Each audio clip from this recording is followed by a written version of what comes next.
Michael Dugan. He is the host of Voice for Chefs, a podcast that goes all over the world where he talks to folks, mostly chefs in the restaurant industry, and gives us his great insights into their profession and problems that they have. Michael Dugan is a distinguished Toastmaster and passionate culinary expert with a background in culinary arts, hotel and restaurant administration, and over 10 years in Toastmasters. Michael launched his show to celebrate the creative chefs and storytellers. Today, he interviews Jordan Blair, host of Dreamful Bedtime Stories. Let's dive in. Michael. Thank you, Mr. Toastmaster. I want to share a little bit about Jordan. Now, Jordan is the host of the Dreamful Bedtime Stories Podcast, and it started out, I've learned from her and also from a lot of the interviews I've listened to, where she was so passionate about, first of all, helping her kids get to bed, her two daughters, and she started listening to podcasts that told stories, like children's stories, but none of them really focused on bedtime stories, like how do you get your kids to fall asleep? And I thought this was brilliant. As I discovered more and more, she's a very creative artist. She is she's an artist, she's a creator, she was a teacher, and she also was a children's librarian and used to read books to children. Eventually, she realized through listening to podcasts that no one out there was creating a space for children to fall asleep.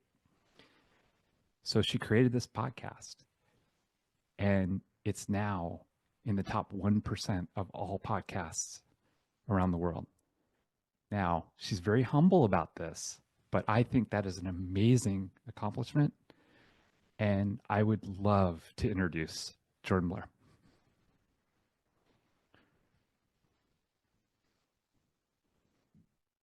Hello, Michael.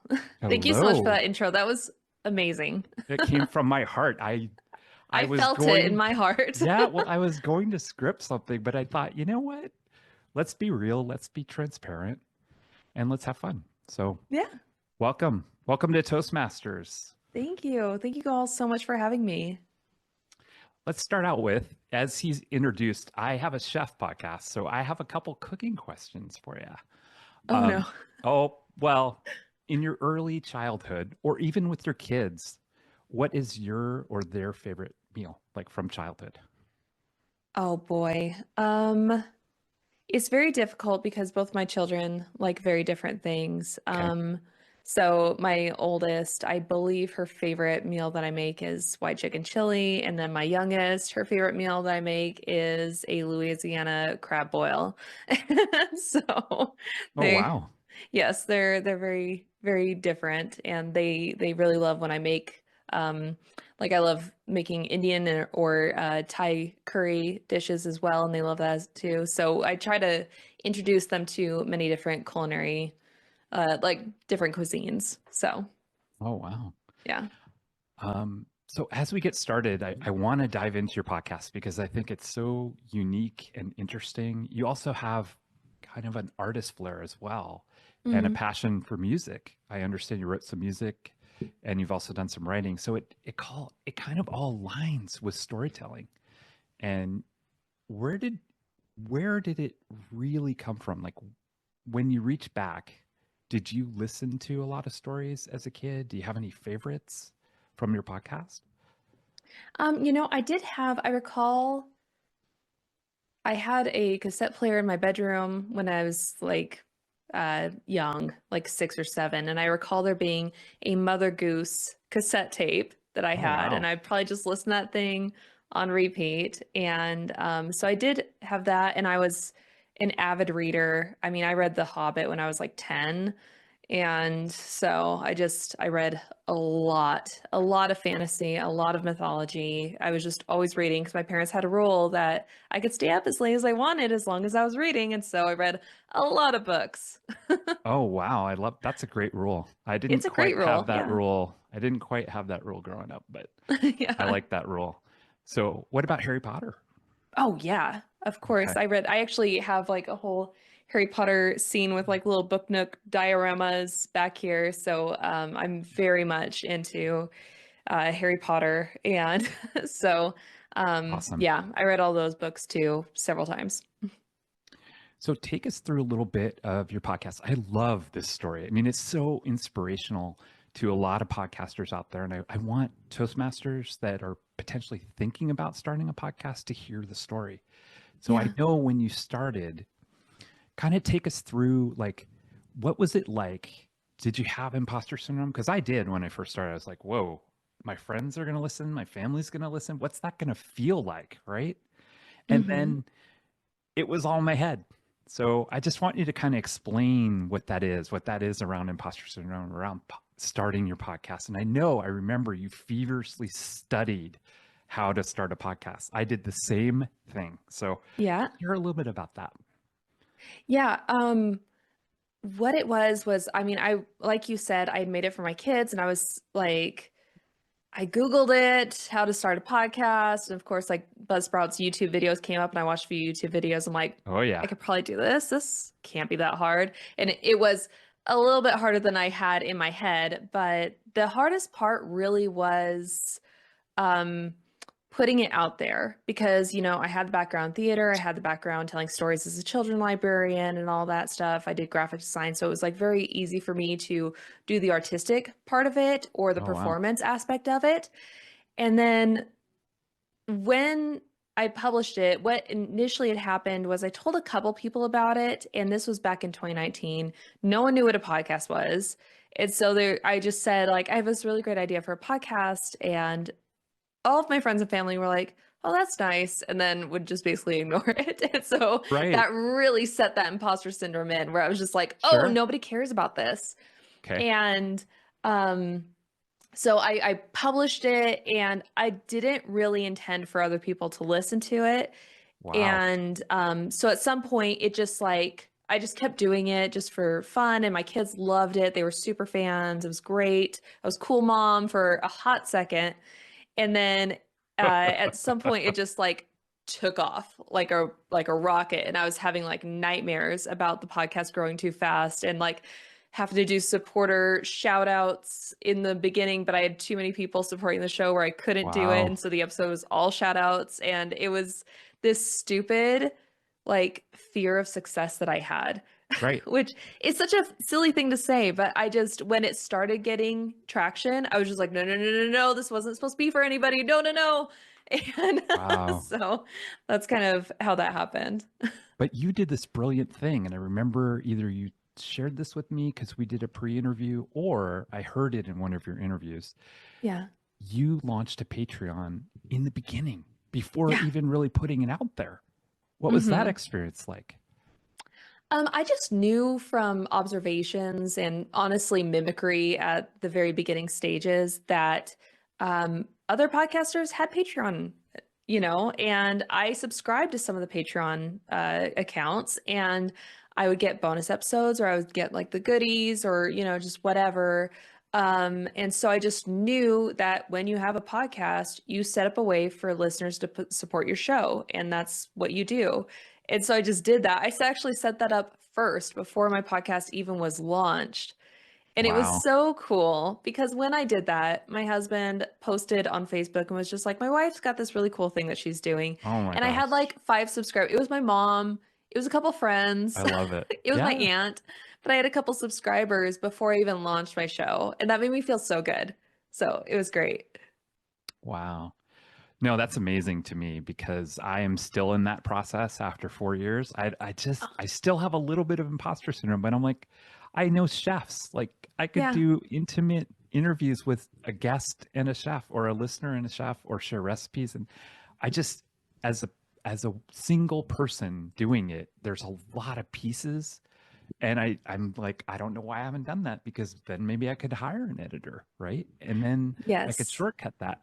And we're going to talk about editing, because I know how passionate you are about your editor, but also about Yes. editing. And I think that that's something we should definitely talk about. We're going to get to Yeah. that, but Real quick, I want to Mhm. just say with the aspect of imposter syndrome, Yeah. especially with starting a Patreon or like asking for listener support.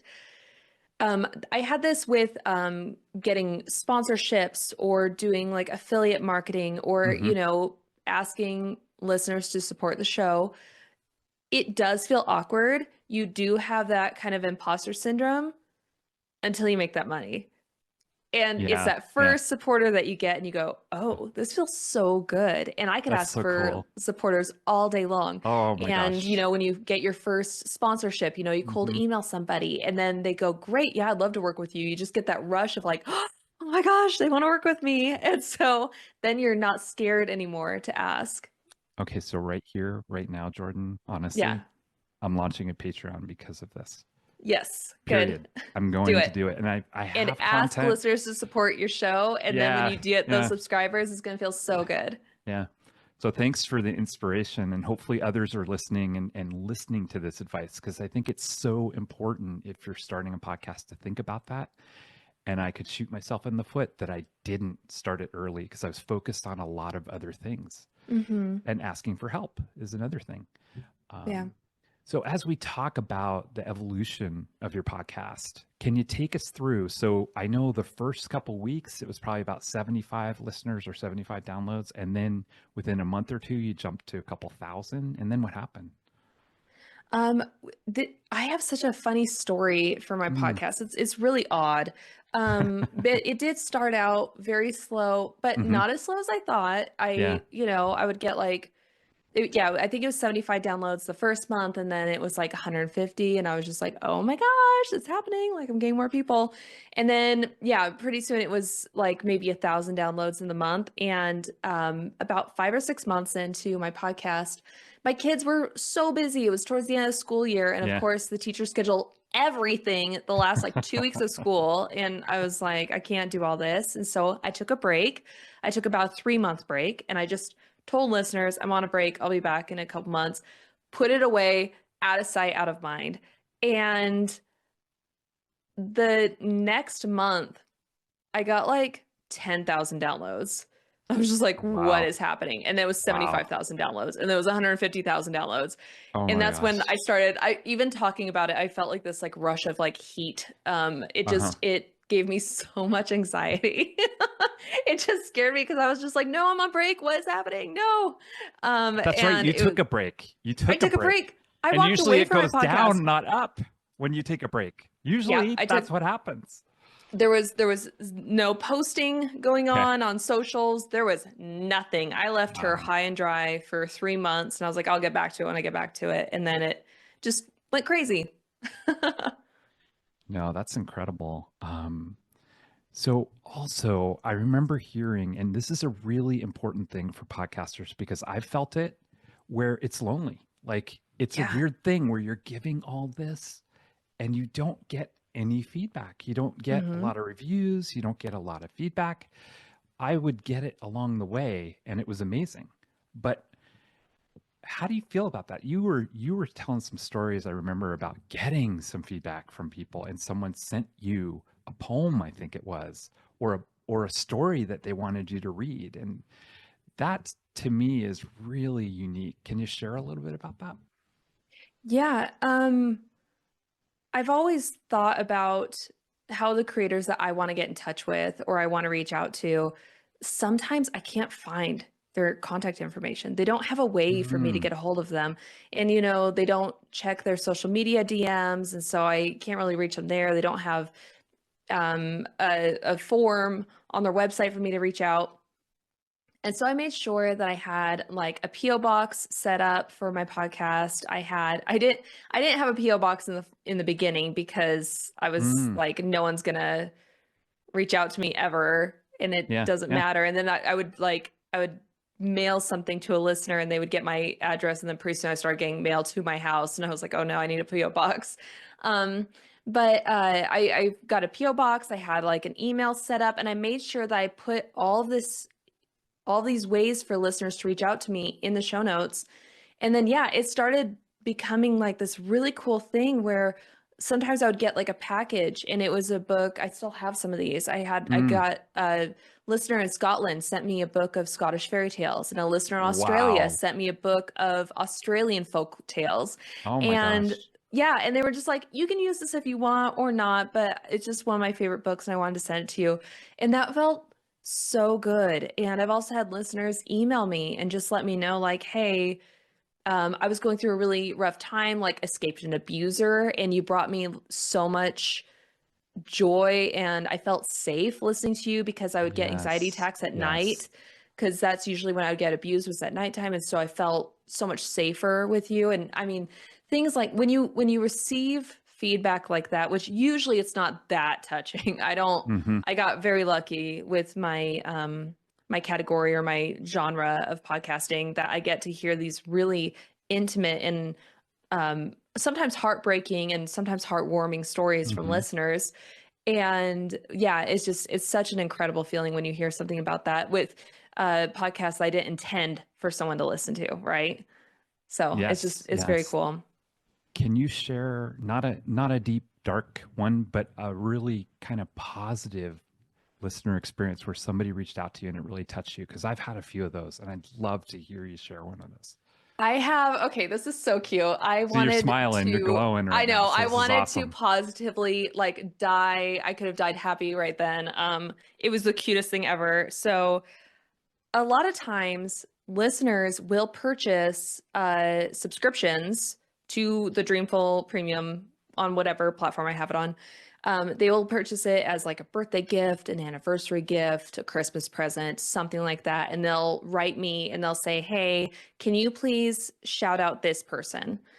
And I get several of those, I don't know, every month, sometimes every episode. And so I'm very used to people just saying like, hey, can you shout out my 10-year-old daughter or something like that. And this one time I had a guy uh, subscribe to it, and then he asked for me to shout out Claire, let's just say. His name was Ted and it was Claire. And then I was like, yep, got it. Great. Sounds good. And then the next week, Claire buys a subscription and she says, hey, can you please shout out Ted so-and-so? It's our anniversary and we listen to you to go to sleep every night.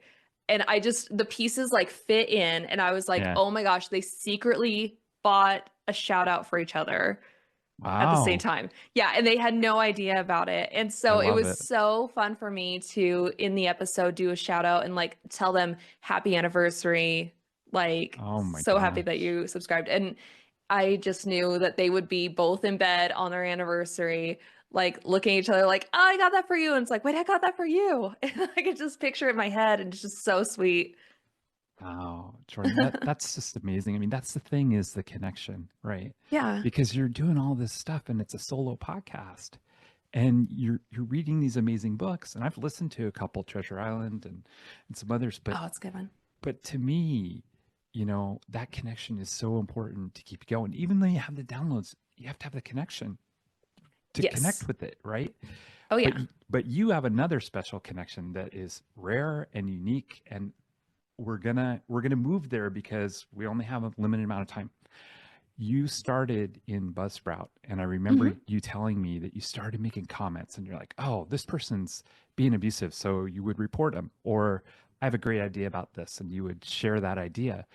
And then all of a sudden Buzzsprout approached you and said, hey, would you like to be a moderator in Buzzsprout? Can you tell Yeah. us what that experience was like? Yes. I'm so when I was listening to Buzzsprout's podcast, like how to start a podcast, Oh, yeah. Buzzcast, and then also watching like all their YouTube videos, I heard them talk about the Buzzsprout community Facebook group. And so I joined that, and it's a fabulous Facebook group. Oh, yeah. So many members, so many helpful people. Oh my gosh, it was like life-changing for me when I was getting started. And I was in that group constantly. And yeah, like you had mentioned, I was like, when people would break the rules, I'd report it. And Great. I think I was annoying to the moderators because Okay. I was constantly, and then I would notice things that like in the way that they were managing the Facebook group where I was just like, hey, I think that you should delegate these kind of posts to a thread so it's not like overwhelming because I'm asking questions and people aren't seeing my questions because all these people are Right. posting Right. milestones or whatever. Right. And yeah, and at some point they were just like, do you just want to be a moderator? I was like, yes, of course. And then Wow. I could just take down all of the posts that are breaking the rules myself and I don't have to bug anyone about it. Yeah. Yeah. I remember following you, listening to your advice, and it was always so inspiring. It's like, wow, it's like you're coaching people in the group. Brad Mhm. does that. Brad does that too. Oh, he's And great. Yeah. and several others. And I was so inspired. I mean, I'm telling you, I joined almost 4 years ago, and every day I look at the feed. Every day I read the comments that I share, and it is the most supportive Facebook group I've ever been in, Yeah. period. And We I think have a zero 50,000 members or something now, right? It's Something yeah, like it's like 50,000 and we have a zero tolerance policy that. on Hmm. bullying of any kind. Hmm. If Hmm. someone so much as is a little snarky, it gets taken down and we're like, Wow, dude, be nice. It's that's really it's cool. we run a very, very tight ship and Hmm. anyone who is because I mean social media is so toxic. It's I know. terrible. I hate social I media, know. but I love the Facebook group Yeah. and it is such a wonderful supportive place and it takes a lot of policing and a lot of moderating. Hmm. So we have I'm the fourth moderator. We have three other moderators that are constantly in there and constantly Who just are they? making Because I sure want to that it's give them. I supportive. want to give them shout outs because honestly, that is the most amazing group in the world because of all of you. Yeah. It's Brad. Yeah. Who else? Brad Shreve, it's Yep. Matt Rideout. He Okay. is in Canada. He's an old radio DJ. And then Hmm. we also have Jonathan Swenson. Yeah. And yeah, great people. All of them are super talented. They all have different kinds of podcasts and different backgrounds, and they're so stinking knowledgeable. I will still sometimes message them. Like we have a moderator chat. I will still sometimes message them and be like, hey guys, what do you like think about this? Or what does this mean? I'll explain it. I love that. I Yeah. can just feel, I can feel the connection between all of you. It's really powerful because, like I Hmm. said, I've been there for 4 years. I'm looking, I'm observing, and how interactive you are. All of you are so interactive and so supportive, Yes. especially to new members, right? They're starting a podcast, and you just flood them with confidence. I mean, it's I mean, absolutely yeah, incredible. It's because their just friends and incredible. family aren't going to do it. Right. Yeah, we know You're that. gonna, We know you're gonna, that. yeah, I know this from experience. When A you tell month in. people I'm starting Yeah. a podcast, they Yeah. go, cool. And then you're like, will you listen to it? And they're like, A month in, Jordan, I Yeah. didn't even know my family was listening. I'm like, I'm like, oh my God, they're gonna listen. And all of a sudden they're writing me back and they're like, this is really good. My You're brother so listens lucky. in Scotland right now. And he lives on a yacht and is traveling all over Europe. I see him pop up because I know I don't have Scotland as a country, right? I got 75 countries. Now you have, what do you have? 400 countries now? 300? No, I don't think there's that many. I think I have like You lost count. 220 or something like that. No. But no, it's yeah. so funny. Like you won the family jackpot, I guess, because my family Mm. still doesn't listen. I'm like a What? top 1% podcast. My No, I can't get them mom. to listen. Are you serious? My mom pays for she still pays the Patreon thing. Like she's still a Yeah. supporter. She just, from afar, Oh my gosh, she's I don't never get it. listened. And my Yeah. husband still won't listen to anything I do. So Okay, so just for everybody that's following, we're recording, so other Toastmasters will hear it along the way. But my mom listens, but she doesn't know how to listen. So I yeah. can't even get her to subscribe on Apple Podcasts with an Apple phone. She uses Alexa.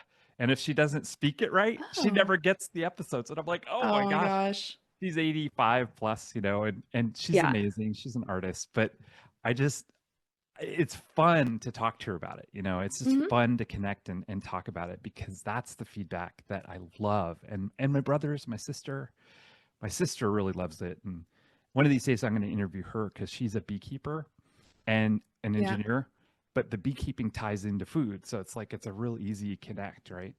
But Oh, anyway, I love that. we only have a limited time. So I really want to have, if you're open to it, share a little bit of your Buzzsprout journey, like after moderator, what happened? Because you've been involved in a lot of amazing things. And I'd love for you to Yeah. just share a little bit about it. Yeah, I think what happened was this is a really funny story. So when my podcast took off, it takes up a lot of bandwidth, and you have your podcast hosting will generally charge you if you're taking up too much bandwidth. I was way past what they said, like they were going to start charging me. And so I actually wrote them because I'm a very like budget oriented person. I need to know Yes. how much to budget for. And so I wrote them and I'm like, you guys aren't charging me enough. Like, what's it going to be? And then they wrote back. And I found out later that I was the first person in 10 years of their company's history that Oh ever my wrote in gosh. and said, you're not charging me enough. Oh my And gosh. they asked me if I wanted to be a creator. And then through the creator program that they had, it's since been dissolved, but through the creator program that they had, they paid for my hosting. And I also got to go to like podcast conferences. Oh They buy yeah. me like a ticket, and it was super awesome. And so I met them at Podcast Movement in Nashville, Mm-hmm. and we vibed. I was with them the entire week, Wow. and I did a talk with them like on a panel. Okay. And I think it was just like a really cool thing because I'd been in the Facebook group. I was familiar with them in an online sense. And then meeting them in person at a conference, it was like, these are my people. Like, these people Oh, are for so sure. awesome. Yeah, they're just as incredible as I thought they were going to be online. Yeah. Wow. Yeah. And Wow. so it was so cool because I got roped into uh, guesting on the Buzzsprout Yeah. podcast a few times, Buzzcasts. stepping in. Buzzcasts, yeah. Yeah. Yeah. And then they said that they announced that their producer was stepping down. They were going to be looking for another one. And Oh I my had like my gosh. Hamilton moment of like, I'm not going to throw away my shot. Like, I got to get Yeah. this. And Yeah. so I tried out for a producer and they brought me in. So it was love it. awesome. I love it. So, Yeah. so how many on the team do you work with? And It's a small team. It's only Yeah. like including 4 or 5? support staff, it's 17, I think. It's Oh, bigger wow. than it used to be. Oh, and support staff and all that. Yeah, I I mean, yeah, if you have support, I Wow. think there's like 6 or 7 support people, Wow. and like, yeah, there's quite a few developers and stuff like that. But I mean, it's a tiny team. Okay. Wow. Well, I mean, I was so amazed because I saw you on Buzzcast, and I don't think everybody knows the story, but I wrote you on Facebook and I said, Jordan, you're not going to believe this. I'm in Toastmasters. I've been in Buzzsprout for several years with my podcast, and I'd love to offer an opportunity to interview you. And you were like, yeah, let's do it. And I was like, oh my God, really? Wow. Yeah. I mean, just right then, and then we coordinated it. And so I'm just thrilled to have you here. Thank you. Buzzsprout is my heart and soul, and you are part of that. And I mean, I would not have succeeded and felt confident if it wasn't for Buzzsprout. They made it so easy to publish episodes. They made it so Yeah. easy to do everything. And I always laugh when I see somebody that's not part of Buzzsprout that comes in and says, I'm thinking about different providers. What would you recommend? And I'm like, you're in the Buzzsprout community of 50,000 people. Most of these people are members because they know how great it is. Why would you even think about something else? Yeah. So to me, it's the best choice. It's the best choice for anyone that's thinking about being a podcaster, because they come back to Buzzsprout because they don't like the other provider. Not to say any names or negativity, but they have all these weird experiences, and it's like, just do it right the first time. It's not that expensive. Just Yeah. do it. And so that's Well, what I did. And there really are other hosting providers. There's plenty of I hosting know. providers that are amazing, and they all have different things to offer. If you Yeah. want to do the programmatic advertising, probably Megaphone or something like that is going to be your jam. If you want to do video podcasting, we're not a video podcasting That's platform. what I wanted to say. Yeah, That's you're right. not, yeah, You're right. that's not our thing. And so But I think we you're will. the best for audio. I think you are definitely the best for Thank audio. you. And you've got I think Buzzsprout's pretty cool too. billions of people that are singing your song, Yeah. and I'm one of them. And so for me, it's just really a privilege to have you here because, I can't tell you, this is my 4th year. I'm probably going maybe one more year if my wife doesn't go too crazy, but because it's a lot, it's a lot of work, yeah. but I love it. And things just keep happening, doors just keep swinging wide open. That's the other thing for people that are listening. If you're on the edge and you're on the fence of being a podcaster, jump in, because the doors will open. things that Yes. you've never expected happen. So, I Jordan, what doors have opened for you? I mean, obviously getting my Buzzsprout. job. Yeah, I mean, it is just such an incredible thing that I bought this cheap, like I spent $70 on podcasting equipment, I want to Oh say. my It was gosh. yeah, it was a cheap like USB microphone into my computer, and that's how I started my podcast. And I just Sure. did free music license like archive and stuff like that. You had a word for that, for being frugal. It's something. Bootstrapping. That's it. I Bootstrapping. Yep. bootstrapped my podcast to Yep. death, Yep. actually to life. I don't know, however you want to put it, but I bootstrapped my podcast, and it led to me, like my husband's like a stay-at-home dad, and my family's life has changed because of this podcast, and it has opened up so many doors, and I've met the coolest people I've ever met in my entire life, and it just fills me with such joy and excitement. Like I Yeah. I wake up every day and I'm just like, oh, I get to talk to more podcasters. It's the best the best people, the best industry. I love it so deeply. It's great. Yeah, that's amazing.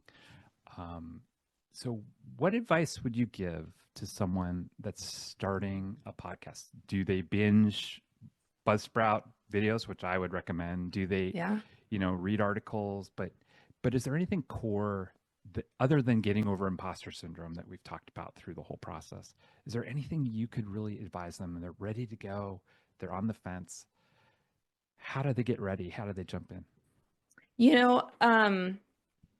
I think that the thing that I wish I had done is I wish I had recorded an episode without the intention of ever putting it out. And I was going to work on it. I'm going to edit it. I'm going to do the music. And if it's good enough that I get to publish it and put it out, that's great. But I think it's really important to just jump in and do a pilot recording. Maybe try recording your trailer, because you do have to like put something up to submit to like Apple Podcasts and stuff. But maybe just record a trailer or do a test recording just to get those butterflies out, because I don't know what it is about speaking in the microphone the first time. It's like your voice like catches and you get this like nervous ball in your stomach and you just kind of go like, oh, this is scary. And then the second time it's not as bad. So just record an episode, like fully commit, edit without, and then if you have to put it in the trash, totally fine. Oh, and do you have any shout outs? I know we've talked about your editor, who sounds like she's amazing, but is there anyone you want to give a shout out to? I mean, yeah, like my editor, Katie Sokolovska, she's incredible. She is my best friend. She's stuck in Kyiv, Ukraine right now. Oh. And it's been just so amazing that she has supported the podcast and like helped me, even though she's in this situation. And she's just the most amazing person. So she's definitely gonna be my top of my shout outs. Okay. And as we wrap up, what's for dinner tonight? White chicken chili, my daughter's favorite. So okay. So you scored some points. Yes. Well, I can't thank you enough for being part of this and being part of Toastmasters. Hope you'll come back. And absolutely. Yeah, I just can't thank you enough. Thank you so much.